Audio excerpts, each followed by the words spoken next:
the star and the Magi. Now, it was 2 years before Christ was born that the star appeared to the Magi. They saw the star in the firmament of heaven, and the brilliancy of its appearance was brighter than that of every other star. And within it was a maiden carrying a child, and a crown was set upon his head. Now it was the custom of the ancient kings and the Magi of the Chaldeans to consult the signs of the Zodiac about all the affairs of their lives. And when the Magi saw the star, they were perturbed and terrified and afraid. And the whole land of Persia was disturbed. And the kings and the Magi and the Chaldeans and the wise men of Persia were stupefied, and they were exceedingly afraid of the portent which they saw. And they said, Peradventure the king of the Greeks hath determined to wage war against the land of Nimrod. And the Magi and the Chaldeans were terrified, and they consulted their books of wisdom, and through the might of the wisdom of their books they understood and learned, and stood up on the strength of the truth.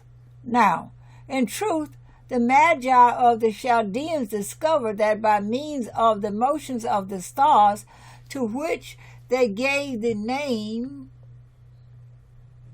of signs of the Zodiac, they were able to know and understand the strength or importance of events before they took place.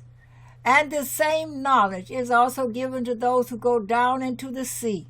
And by the motions of the stars, they know beforehand when there is going to be a disturbance of the winds, and when a violent storm is going to rise up against them, and whenever they are about to be threatened with danger from winds and waves.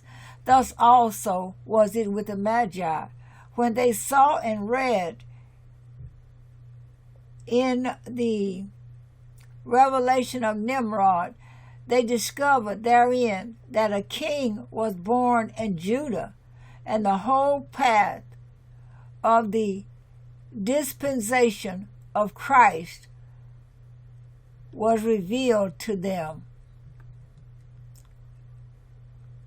Note, as touching the nature of that star, whether it was a star in its nature or in appearance only, it is right to know that it was not of the other stars, but a secret power which appeared like a star.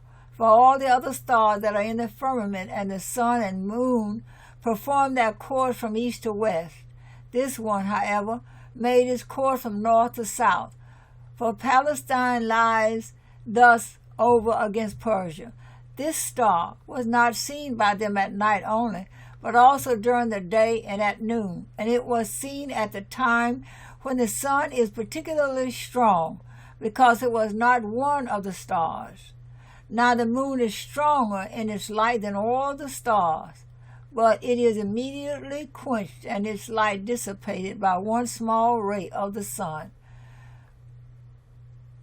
But this star overcame even the beams of the sun by the intensity of its light.